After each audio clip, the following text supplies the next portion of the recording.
¿Qué pasa to the pack? It is Pack here. Stop. Hold on a second. Do not skip, just hear me for a quick second. Need to tell you guys an update on the channel. If you've noticed, these roster updates are not on time. Sometimes they're a week or even 2 weeks behind. The truth is I'm trying to over edit these videos. I want them to be super nice and clean and pretty, but you guys really just care about the ratings. So I've made an executive decision for the channel. From now on, roster updates are going to be either uploaded the day of or the day after, and the editing is not going to be that nice or serious. However, that opens up new possibilities. So now that the time that I've been using to make roster updates, I can make new content. And subscribe. If you've been liking these roster updates for years now, it would support me a lot if you guys keep coming back and watching more. Okay, that's all I have to say. Roster update time. And we're going to start off with the Atlanta Hawks. I want to mix it up here and there because I don't want to bore you with the same team order over and over again. The Atlanta Hawks. First up is Jalen Johnson +1. Onyeka Okongwu also goes +1. And Bojan Bogdanovic -1. DeAndre Hunter -1 out of the 80 overall club. And Saddiq Bey +2. The Atlanta Hawks are really trying to get into the playoffs this year. If they don't, they have to be worried about Trae Young, DeJounte Murray, and whether or not they're going to trade them or if they end up leaving.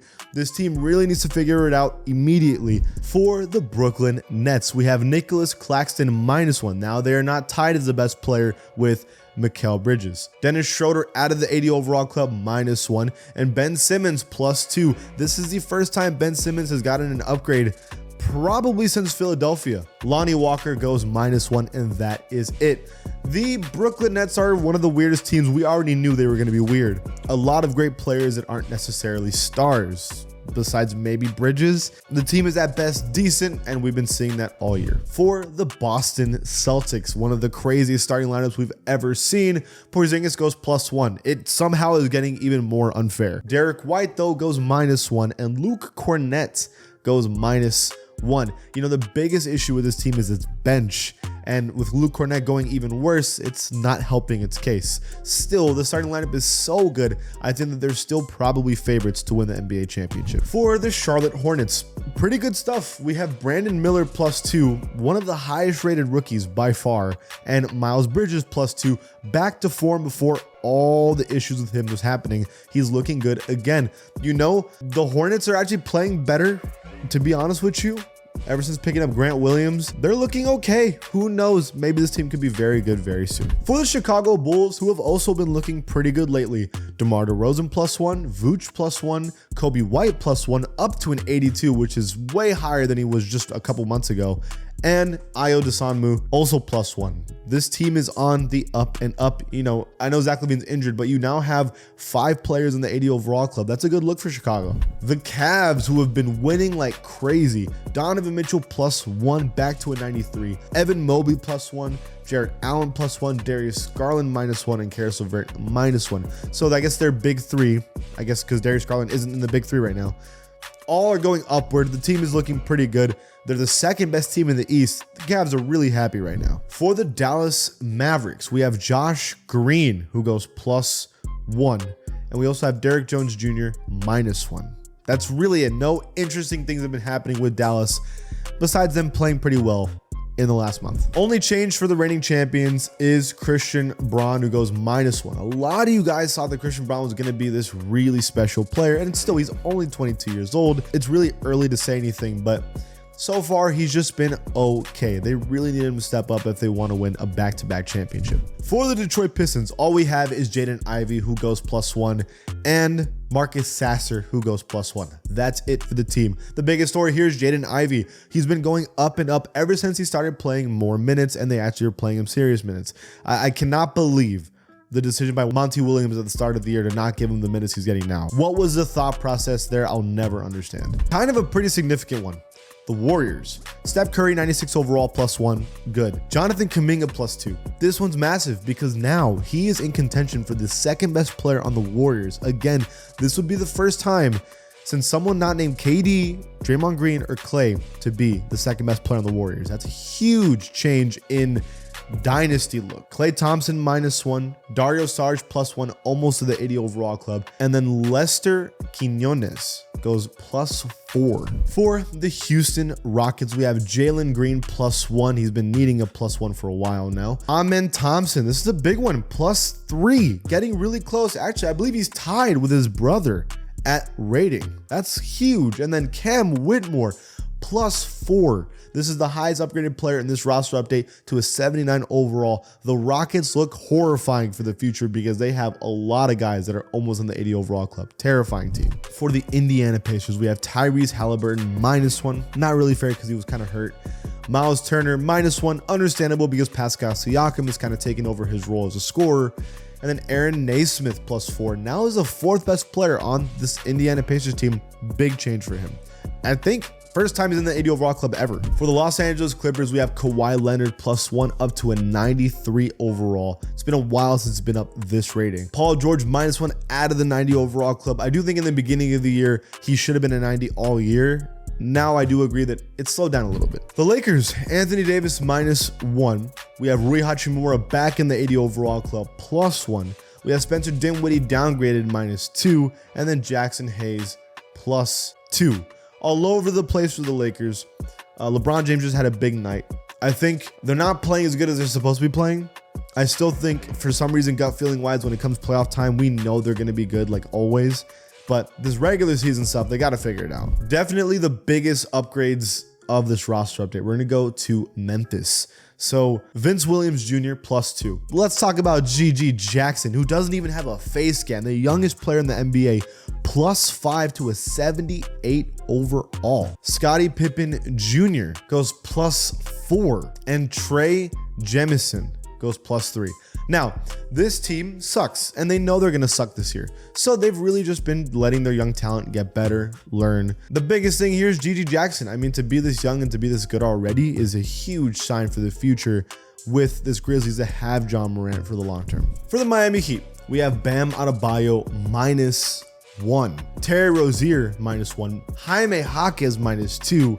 Kevin Love -1 and Duncan Robin -1. What on earth happened here? Miami is such a weird team, very similar to the Lakers. It's like in the regular season, it's kind of whatever, but we know in the playoffs, you know how to turn it on. I actually think they have more talent this year than they had last year. So if I'm Miami, I'm not stressing out too much. For the Milwaukee Bucks, you have Damian Lillard -2. This is a guy going on interviews and social media and saying that he basically doesn't like living in Milwaukee. I'd be stressing out if I was the Milwaukee Bucks come playoff time. Malik Beasley, who was one of the best three-point shooters in the league for a couple years, has been just downgrading over and over again. 75 -2 for him. Look, the Bucks need to figure it out, man. They have all the talent in the world. Now it's about winning. And when you have a coach like Doc Rivers, who knows if you can do that? The Timberwolves, who have been one of the best teams all season, Cat goes +1, almost tied as the best player with Anthony Edwards. The last time that happened was about a year and a half ago. Naz Reid -1 out of the 80 overall club, but he's been kind of up and down the 80 overall club for a year now. For the New Orleans Pelicans, we have Brandon Ingram +1 and Larry Nance Jr., who goes -2. You know, he got a huge upgrade the other day, putting him up to the 80 overall club, and I was like, when did this happen? He's back down to earth. Brandon Ingram now is firmly the second best player on the Pelicans, which I had said it was wild that he was tied with CJ McCollum. The Knicks, man, the Knicks are dealing with hella injuries, and even so, other players are just stepping up. We have Jalen Brunson +2, 92 overall is an insane rating for him. Isaiah Hartenstein +3 as an 82 overall is wild. Dante DiVincenzo +1. Precious Achiuwa also goes +1.